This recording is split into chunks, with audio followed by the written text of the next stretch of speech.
States rolled out is not bad at all. I know, but did you not see the crowd Middle Tennessee's playing in front of? Come on.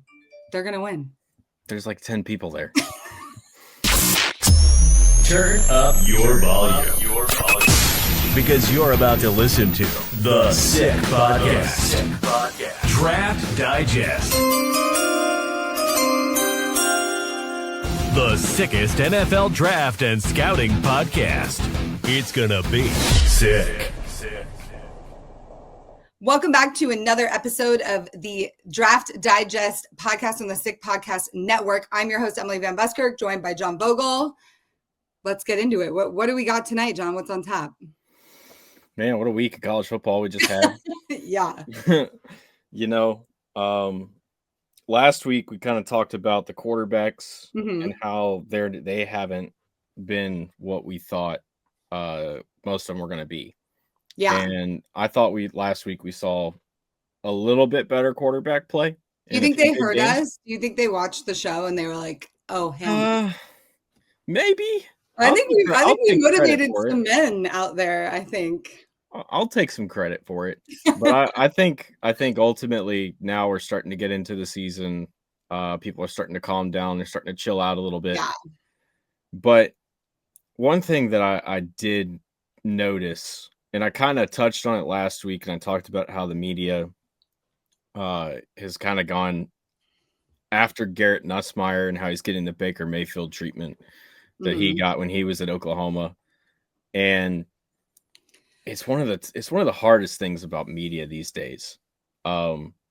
Media is nothing but clickbait nonsense anymore.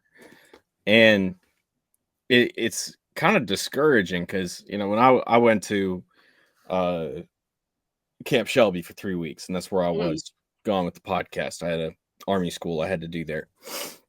And just did not have any opportunity to get on here and record a podcast while I was out there. Yeah. But the only access that I really had to look at news and see what was kind of going on in football and stuff, when I was while I was busy, was Microsoft News. And it was awful trying to sift through the headlines. And it's like you got two opposite headlines about the same story right next to each other, and there's two extreme takes on either side. Yeah. And I'm kind of starting to think that media, especially in sports media, has kind of turned into this, hey, who can come up with the craziest, ragiest, headline. Title and and I know. Well, it has a lot to do with SEO and how you're going to rank on Google and how you're going to be all these things for eyes to get on your page. And I'm learning that with the news site I'm with too, because I just write stories. Like I've never had to do any of the SEO or like the posting, that goes into it. And I've learned kind of a lot about that. And it is pretty wild what you have to do to rank, what words you have to use to like get in that. And it does change reporting because it's basically not, you're just catering, like you're just curating a message. And so this is what there has to be some sort of revolution that happens in sports media.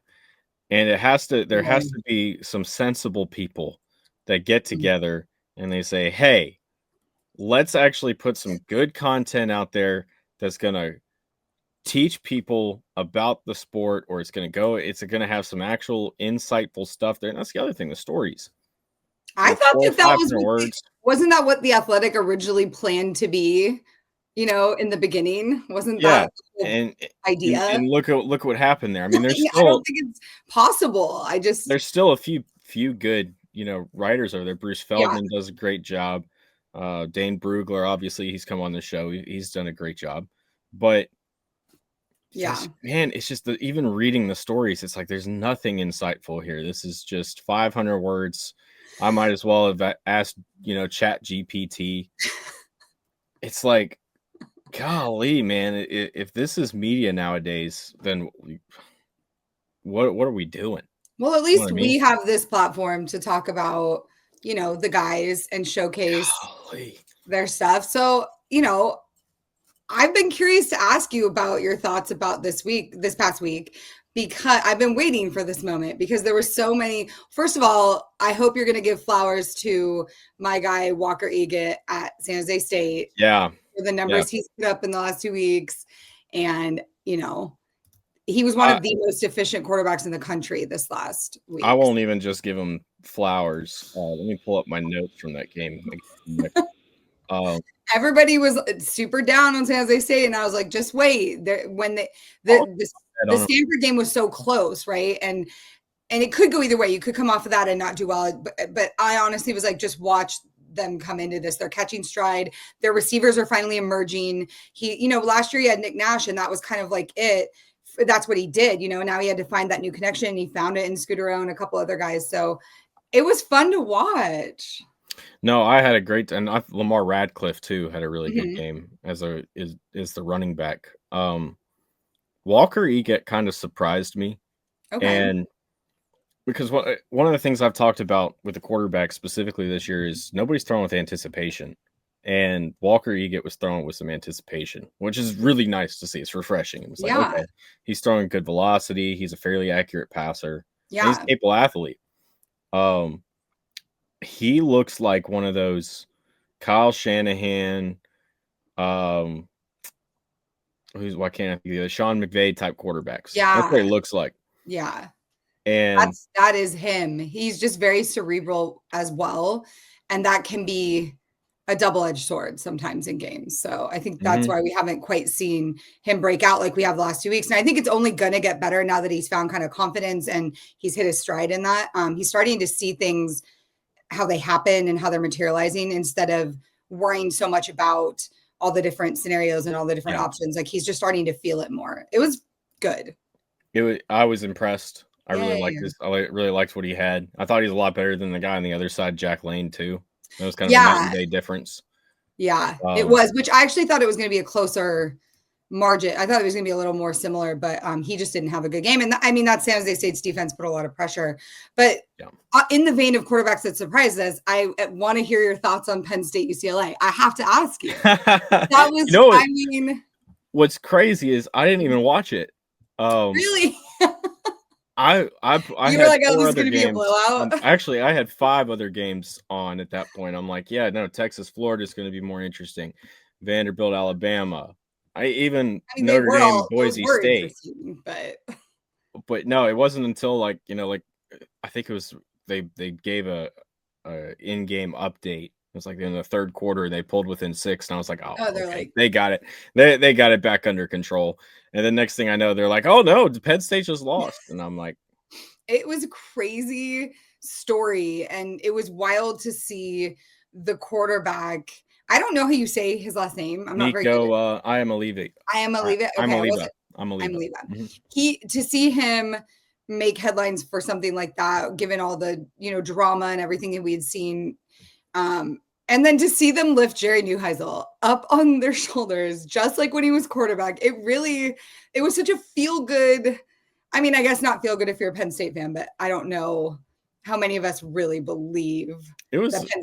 He got lifted and carried off the field 11 years ago, was it not? That's what I'm saying. So it was like a moment for those of us, especially that have been with the Pac-12 for a long time. It was such a good moment to see that. It was so wholesome. It was so nice. Yeah, it seems like there's the 3 most loved people on the planet right now is Mother Teresa, the Dalai Lama, and Jerry Neuheisel. And Jerry Neuheisel. Like those are the 3 most loved people on the planet right now. I thought you were going to say people in college football, and I was going to say if I had to give 3, it would have. I think it still is, and it would have been Diego Pavia. Everybody loves him now. Granted, he didn't. If he had won that game, it would be a little, like, I would say even more. And Jerry Neuheisel, and I don't know who the third would be, but I kind of want to come back to this list and think about it. Because I kind of like I was thinking about beyond college football. Like, I know you were. He's gone past college football. Oh, and Blake Horvath. I mean, he's got to be. Or Brian Newberry. I have been seeing side note on this. TikTok has amped up its college football coverage in a funny way. There's a lot of people getting involved in the game that have never watched football and that are kind of just weighing in. And one of the things is a guy who rates like how good looking college coaches are. And then he says, like, he calls it like the daddy bowl. So he'll put the coaches against each other, and whoever is like more good looking, that's who's going to win the game for his prediction. This guy loves Brian Newberry, and I cannot look at Brian Newberry the same after hearing this guy talk about him. But I was like, I get it. Like, he's a rugged, guy. And so it'd either be Brian Newberry or Blake Horvath, I feel like would be one of the most loved as well. Sorry, Army fans, but Navy's just on a roll. I mean, I got in a fight last night at the bar with some gentlemen, and they don't really know much about college football, but I was telling them, like, Navy is one of the teams I think is very important to keep an eye on. They're 5-0, and they were just like giving me so much grief. Like, who follows Navy? Who knows anything about Navy? I was like, sir, they're 5-0. They have a very good path to the playoff. You know what I mean? Like, and they've got one of the best generational talents in Horvath that I've ever seen. I think that the Service Academy has ever seen. Who's not watching Navy? I'm still worried about Notre Dame. Notre Dame looks. I'm less worried. Good. I'm less worried as the weeks go on about them. But yeah, it's like they're a thorn. You know, that's the game that they do have trouble with. But I believe that this team is the strongest and most aggressive. And all these guys are kind of peaking at the right times. You saw Eli Heinrich, I can't ever say his name either, having an insane game. And their defensive guys doing well. So I Navy, like, I know people want to say Memphis. I'm seeing a lot of, what's the other group of 5? I threw UNLV out there because why not? I mean, They haven't looked too bad. It's Tulane. It's Memphis. Tulane. Navy's been talked about a lot, and then I think in the Mountain West, UNLV probably has the best shot. But the thing is, Memphis and Navy will play each other, like in the next couple weeks, and then like the winner of that game will be determining kind of who's going to go to the championship. There is a chance, I guess, they could play each other again, depending on how things shake out. So I really think it's either of those teams to lose. As far as Tulane, I don't know. They don't look as solid to me when it comes to having to win those multiple games back to back. And that, you know what I mean? Like, when you have to play people to say over and over and then get there. I just think Navy would have the best chance. Anyways, we're gonna find out. We're gonna find out here in a few. That Memphis team looks really good, though. Too. They are really good. I forgot they're playing Navy. You're right. That's gonna be a good game. I want to try and you know who else I'm actually surprised about is North Texas. Kind of a little bit out of not left field, but they're better than I thought they'd be. So I'm actually going to go out for the Navy North Texas game because I think that's going to be interesting as well. But yeah, that should be. That's probably so. I've talked. Let me throw some flowers out here. Okay. Everybody's looking for sort of that number one boundary receiver. We haven't seen one yet. We've seen a lot of 2s. Jordan Tyson probably is going to be better as a 2. In terms of projecting to the next level. One guy that's really starting to come on and has stacked some really good weeks together, I think, is Chase Sowell at Iowa State. Okay. Transfer from East Carolina. Bigger receiver, fits that X-type mold at number 1 receiver. And he just keeps making plays. He's kind of become Rocco Beck's favorite target. And, you know, you think about the last several years, Iowa State has put out some really good receivers. Most of them are playing for the Houston Texans right now, but they have some really great talent. Sowell had another really good week. Ended up kind of went down the fourth quarter. It looked like actually went down a couple times in this game against Cincinnati last week. Yeah, it looked significant in the first quarter. He returned after halftime and then looked like he was dealing with some cramps. But he's got that deep ball ability and he makes tough catches through contact. And I think though that those two things right there on top of stacking good weeks together is enough to put him in the conversation of, hey, maybe he's that day 2 guy that we're looking for. That's going to be that boundary receiver. Somebody wants to develop into a future 1, starter. Which is very, very possible. You end up on a good team, you go somewhere between 85 and 100 overall, and you're probably in a really good shape to develop and start in a couple of years. but I thought he had a really good week. He's had a couple of really good weeks, actually. I'm just browsing through my notes now. Jakobe Thomas. Okay. I got to go back here a little bit. Safety at Miami. Okay. Yeah, there was a lot of Miami guys that are starting to really pop, I think. Yeah. Everybody's kind of talking about Ruben Bain right now. Yeah. Bain's kind of the number one guy. He's probably the best edge rusher in this class. Yeah. He's incredible. Jakobe Thomas. So I got to go back a few years ago. This was, was this 22? I think it was 22. I'm at MTSU. Okay. Jakobe Thomas is at MTSU. He's a backup safety. And I'm watching this guy warm up, and I've got a Titan scout next to me, and we're talking, and I'm like, man, this guy might be the best dude here. Like he's got this. He just has the body. He was 6'1", 200 pounds, looked explosive, just moved fluidly, but he's a backup safety. And so that's one of those notes that you kind of store away in the back of your head and go, yeah, we're going to come back to this one in a year or two and see what he's doing. Since then, he's gone to Vanderbilt and then went to Miami this year and put on a hell of a game against Florida State. I mean, that dude was all over the field, making big hits, playing coverage, reading and diagnosing, having the instincts on the back end. He's a sixth-year player. But he looks like he could be a really good nickel safety, maybe even play that strong safety, be a run support guy downhill. Very effective blitzer, too. He had a couple of really great pressures where he's able to track down Thomas Castellanos and really put some pressure on him during that game. And I saw Todd McShay talking about him, too, so I was like, well, there we go. I can finally go. I can finally go with it because this guy – validation. No, he looks awesome. And I remembered, I was like, this can't be that same guy at MTSU. I had to go back and look. I was like, no, he was. That was him. That's crazy. He's at Miami now, absolutely looking awesome.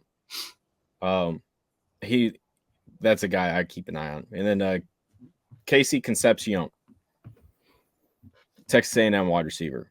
Okay. He's probably going to be a 2. A lot of decent 2s in this class. But he should be up there in the top 3. This guy transferred from North Carolina State. He's come down to the Aggies. He's a huge part of their big play threat. I know a lot of people are talking about the other guy down there, Mario Craver. I really like Casey Concepcion because I think you can do a lot more with him. He's taken a punt return back for a touchdown this year.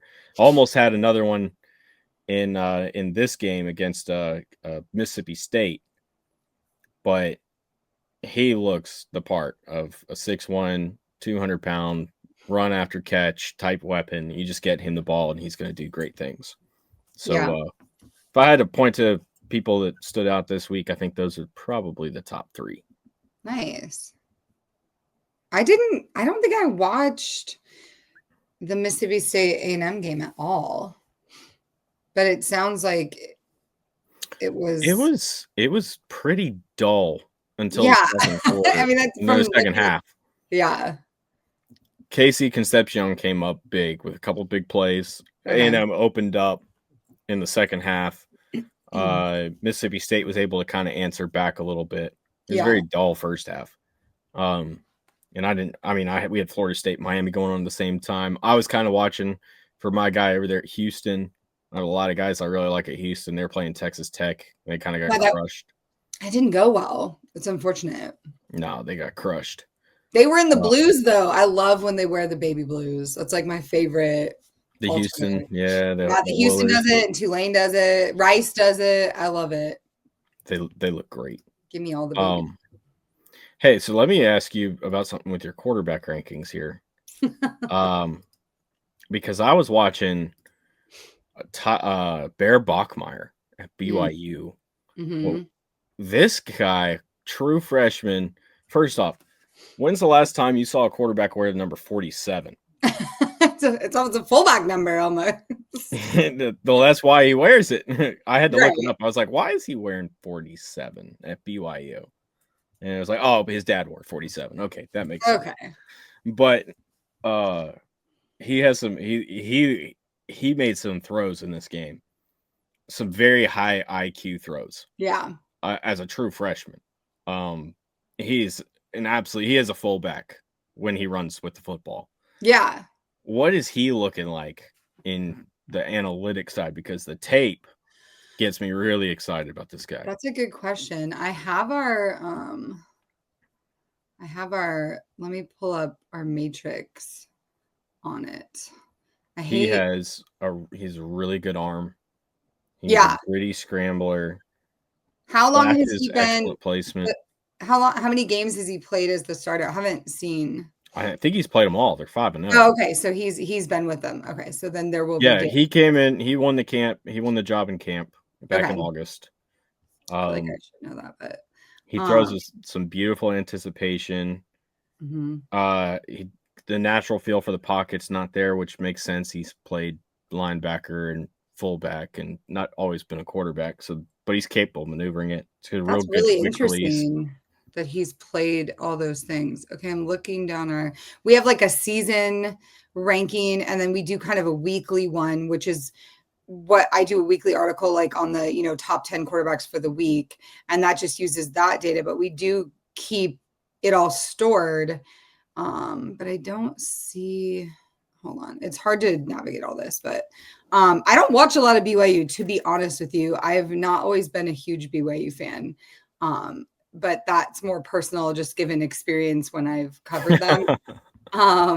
This is a long time ago, but they were just not always the nice. Some of the teams that we came across were not always the nicest. A little bit which is really funny when you think about it, because like 90% of the team is Mormon, so those are normally really nice people. I guess they get really competitive. Yeah, they do, and then it gets nasty. So he's in our grading system, he's a 77.3. We have him at a C+ for the season, and that deals with completion percentage, all the analytics like yards, everything that he's putting in. And then they also put in our metric, there's things that they weighed in it, like opponents and the percentage of whether he's making good throws and making good decisions, and they do all that stuff. Cam Meller is like really good at putting that all together and organizing it. So I don't but he's in the middle, I guess. He's middle of the pack. The tape is, especially considering he's a freshman, it's very good. I'm very excited about him. And BYU's got some really great players right now. Parker Kingston's going to be really good. Wide receiver, going to probably run a low 4.4. Good deep ball guy, really good after the catch guy too. That tight end is probably going to be somebody to watch. I can't think of his name right now. Number 20. And then Isaiah Glasker, that linebacker, is filthy. He is filthy. He's got that. You know how we're watching Devin Lloyd absolutely explode in the NFL right now? Yeah. He's just had like the month from hell.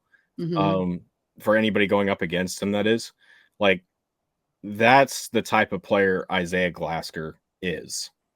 He's got that same type of body. He's got the same type of athletic ability. Can play coverage, can blitz, great tackler in space, high-level athlete. Glasker might be a first-round pick when it's all said and done. He looks awesome. Wow. Okay. I need to pay more attention to like these positions that you favor. I've just been focusing so much on quarterbacks, which is not normal for me, but I'm also starting to get back into running back stuff. But I do feel like this is I don't want to say down year for running back, but it's not as prevalent as years past, where we're seeing more passing and receiving, like more receivers standing out. Sometimes with our Doak stuff, like this past week, there wasn't as many nominations and performances. It was interesting. But Memphis does have a good running back, and he has won some honors, and I do like that kid very much. But okay, so if you want to watch a good running back, if you're not already, here we go. Florida's Jaden Ball. Okay. That guy is so much fun to watch. And he's a bigger guy. He's kind of got that fullback build to him. So you're already going to like him. Okay. But he's very agile. Mm-hmm. He's very strong physical runner. Has capable long speed, but really stands out with his short burst and his explosiveness. And he's a capable receiver out of the backfield as well. This guy, watching him play at Florida, is one of the bright spots in the games that they struggle. He is one of the more consistent running backs in college football. Now, he doesn't get the stats because they've been playing from behind this year. Yeah. But is special. Do you think this win over Texas saves Napier's job? Do you think that was like, because that's how it felt, it really felt like it was like, okay, this is going to buy him the rest of the year and then we'll see. But because I think he was going to get the rest of the year to begin with. You think?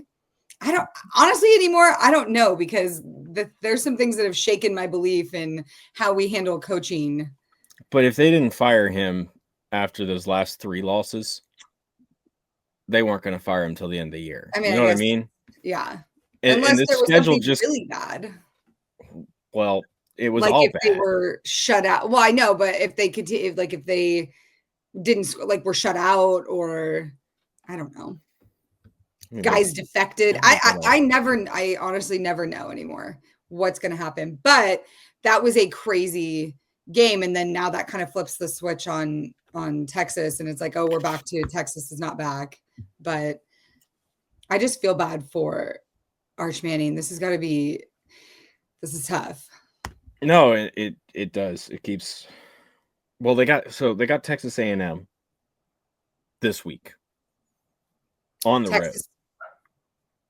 So they're going to go into Kyle Field and they're going to play Texas A&M. We know how that's going to end. Not good for Florida. Yeah, I was going to say. They were able to beat Texas, and I think the swamp had a lot to do with it. Yeah. They still got Georgia, Ole Miss, and Tennessee to play. Yeah, I don't. Tennessee, they've got at home. Okay. Georgia, they're going to play in Jacksonville because they play that game in Jacksonville every year. But they'll be wearing home colors. Yeah. But that's not a home game; it's a neutral site. So you might beat Tennessee, though. That's going to be a tall task this year because Tennessee is way better than I thought they were going to be. You're not going to beat Texas A&M. You're probably not going to beat Georgia. They'll be Mississippi State, maybe. Yeah, but okay, so we're talking 3. And maybe if they can beat Kentucky, if they can go up there to Lexington and beat Kentucky, that's going to be a little cold in November. Yeah. That ending at best you're looking at 4-8. That's really tough to end with at Ole Miss, Tennessee, and Florida State is just not. At best you're 4-8. You know what I mean? So I think at this point it's like, well, if we fire but you beat Texas when they were ranked in the top 10. So what's Texas going to be ranked at the end of the year? I mean, going to be ranked. You got to win though, at least. But yeah, I know. I feel like I don't know if they're going to be ranked at the end of the year. I don't know, but they were ranked when they beat them, and if they could be one more of those quote unquote ranked teams, if they stay ranked, that I think he saves. I think that's safe. But yeah, if you go, like you're saying, you don't beat any of those marquee teams and you just manage to barely beat Mississippi State or Kentucky, then I don't know why I like Billy Napier. I don't know why they hired him. It was a very strange culture fit to me. I didn't get it. So would I be surprised if that's how it ends? No. But I like him. I loved him at Louisiana. He's a great guy. Yeah. One of the guys in my unit, they grew up in the same area, going to high school and played football against each other. Really? He's a great guy. Yeah. Okay. He's a great guy. All right. But the thing is, you're not going to fire him during the year. And it's not because he's a great guy. And it's not because he's doing just good enough of a job. It's because this schedule is so brutal. It is. You might as well just let him finish out the year, get through it, and then cut cut it at the end instead of trying to have an interim head coach work through navigate that. Georgia, Kentucky, Ole Miss, Tennessee, and Florida State back to back weeks. So, like, you might as well just let him finish it out. There is no point in firing him at this point now. And then, what do you think about Bill Belichick? Do you think there's any? Oh, he's about to be gone. You think so? I know this from secondhand. Okay. I might be breaking news right now. They're gonna buy him out. It's very possible he's gonna buy himself out. That's what I read. But is that another job? Well, yeah, because ESPN will bring him back in like that. I mean, instant. That's just that's such a trip. That's like a tail between your. That's so hard to imagine somebody like Bill Belichick just throwing in that towel like that. The way that's going down. Here's how I think that they're going to play this from the PR standpoint. All right, this is my prediction. This is mostly speculation. Okay. You're going to go with hey, the game. I spent a year out of the game. It's so far beyond what I thought where it was. Yeah. And it's best for the program that I am not the coach here anymore. Because he can't do it. Right. But I think even if that's crazy, it is crazy to me. Oh, I agree. It's absolutely insane. Bill Belichick admit those things, like even utter those words. That's crazy. He is not the guy that I thought he was, I guess. I think what happened was, so first off, North Carolina is not a great school to go into for football. It was it was odd. Yeah. The whole fit was odd. Yes. They put up the money. He said, sure. And you can kind of spin it that way too and be like, well, it was a good opportunity, but I'm clearly not in a position to be able to do this, with the way college football is going. You could spin this into a whole giant thing about how the transfer portal is a major problem in college football. And then North Carolina becomes, the pioneers in the radical change that's going to come to it. It could be something like that, but yeah, he's about to be gone. He very well may not coach this week. If he does this weekend, that's it. Then that's it. That will be his last. Mm-hmm. Yep. What a time! I thought maybe they were going to do a health situation. I don't know what his health is like. I have no idea, but that always seems like that would make sense too, though, wouldn't it? Yeah, that's a good point. Because at least that's not admitting failure. It is so hard for me to picture Bill Belichick, one of the greatest, right, to admit failure at the college level at North Carolina. Like, you could not, that would be on nobody's bingo card ever. It is bizarre. The whole situation was bizarre. Yeah. It's strange. What a weird, strange end to a weird chapter. Like, it's going to be like it never happened, though. So the real question is, what does Michael Lombardi do as the general manager there? Yeah. Because he went there with Bill. Yeah. So does he stay, or does he try to get out of his contract too? As well? I don't know. And then go back to VSiN. You know what I'm saying? Like, that's just it's so tough. It's this season, man. And I feel like we're getting crazy, and it's only going to get crazier. We're almost to the halfway point. I know. Almost. Which is almost. I'm excited because I know we're going to wrap things up here. I haven't been covering many games because there's a lot going on the home front, but I did get credentialed to Ohio State, Illinois this weekend. And I'm very excited because not for Ohio State really, but I've never been to Illinois. I've always wanted to go. It's, my kind of football. And I want to see the environment there. And I think that's actually going to be a really good game because you have a 5-0 Ohio State, 5-1 Illinois, who's been looking good. I like Altmaier. I think he's a great quarterback. I also like Sayin. I think he's also great. So yeah. I think it's going to be a really good game. So I'm very excited. God willing, flights work out and nothing shuts down at airports and whatever. But that's where I will. It's a good point. Yeah, because things are kind of getting crazy in Chicago right now. I'm actually flying into Peoria, where I used to live. Good. Because I do not want to deal with like a major big airport. So I'm just gonna fly into little old Peoria and drive over, and we'll see. But sounds like Emily's got to get around freaking private jet. They're not that expensive, are they?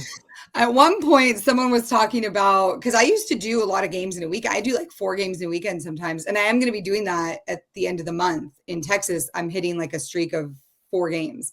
But someone was talking about getting me like a Madden bus just so I could like go around the country. Something. Yeah. I wish. I mean, it's a private jet might be better though. You know, I think when you start talking about them used, they're only like $250K. So okay. It's like buying a house. I'm also excited for Indiana, Oregon, weirdly. Yeah, I am too. I'm very excited for that game. Well, I don't know if it's going to be as good of a game as people think, because it is so hard to play at Oregon. And I don't know Indiana. I don't know. I'm not like all in on them quite yet. So I don't know what's going to happen. Yeah, I think it probably ends up Oregon wins by double digits. Yeah. I think it's a close game, probably till the fourth quarter. Okay. Interesting. That's what I'm kind of thinking. I'm actually excited also for NC State Notre Dame. I think NC State is a team that could kind of rock them a little bit, like throw them on an access. So I know they're favored by 23.5, which is crazy, but I have this feeling, and I really like their quarterback at NC State, CJ Bailey. I think a lot of people like him. He's really good. He was our leader. He was the only A grade this week. He's granted they played Campbell, so that is what it is, but he was very, very efficient. And he doesn't make a lot of mistakes, which is good. So that might be interesting. I don't know. So I like Alabama, Missouri. Of course, yes. I think Missouri's way overranked right now. Very overrated. I was going to say not enough people talk about them. I don't hear that much about them. Well, that's because there's not that much to talk about. They're undefeated, really, because they've had a bad schedule. And, I guess the Kansas game was close. They got to play it at home. And that was a rivalry game, so they did come out on top of that, and that's kind of pushed them in the rankings because Kansas is having a pretty good year. But, they're not. They're probably going to get squashed by Alabama. But I'm excited about that anyways, just in case. Obviously, Oklahoma, Texas. We got the Red River Shootout coming up this weekend. Always a fun game to watch. Yeah. Especially now that it's on ABC, and we usually got Kirk Herbstreit calling it. Hey, people hate Kirk Herbstreit. I don't really know why. I like him. I think he's good. I think he's good at his job. I'm not a big. I'm actually not even going to go down this road because I don't want to get canceled. But yeah. And then speaking of Kansas, Kansas and Texas Tech. That's going to be a good game. That's going to be Lubbock. I love Lubbock. I'm going to shout out San Jose State, Wyoming, because if San Jose State can keep rolling, this would be good for them. But also, I think we might get the return of Gyllenborg. He has been injured, ever since the game I went to in Wyoming. We have not seen John Michael Gyllenborg suit up. And he is a draft prospect that I was very heavily watching. So that was a bummer. I feel responsible. But I'm hoping he comes back this weekend. And I do think that matchup, a classic Mountain West matchup, is going to be interesting. So last game I'll throw out here is South Carolina LSU. And this is a revenge game for LSU. Yeah, because South Carolina beat them last year, and let's see if Nuss is healed up. He's got a week off. Let's see how he looks. I'm excited for his sanity. I hope he does well, because I don't want people to be mean to him. I don't want that for him. But no, I hope he gets past it. But I'm good here. All right. I think that's going to do it for us this week. Thank you guys so much for tuning in. For John Vogel, I'm Emily Van Buskirk, and this has been another episode of Draft Digest on the Sick Podcast Network. We'll see you next week. And that's a wrap. Hope you don't miss us too much until next time. Follow the Sick Podcast Draft Digest on YouTube, X, Google Play, and Apple Podcasts.